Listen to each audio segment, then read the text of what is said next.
সেদিন আমাদের প্ল্যান ছিল জগন্নাথ মন্দির দেখব, সে সমস্ত ভিডিও নিয়ে থাকবে আজকের পুরো এপিসোডটা। সঙ্গে থাকো। আরে আমরা মন্দিরের সামনে চলে এসেছিলাম, তো অটো আমাদের কাছ থেকে 250 টাকা নিয়ে, তারাই একমাত্র এই গেট দিয়ে ঢুকতে পারবে, অন্য জেনারেল পাবাম। তো নেক্সট বার যখন আসবো পুরোপুরি কমপ্লিট হয়ে যাবে। বেশ খানিকক্ষণ দাঁড়ানোর পর তারপরে আমাদের পান্ডার দেখা পেলাম, দেখে তারপরে আমরা গেট দিয়ে ভেতরে ঢুকলাম।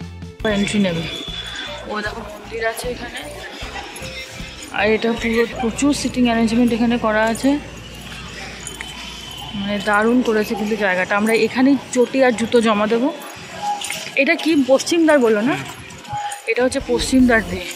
পশ্চিম দ্বারে কিন্তু অটো ভাড়া একটু বেশি নেবে, দেখো মানে দারুণ। ওইটা আছে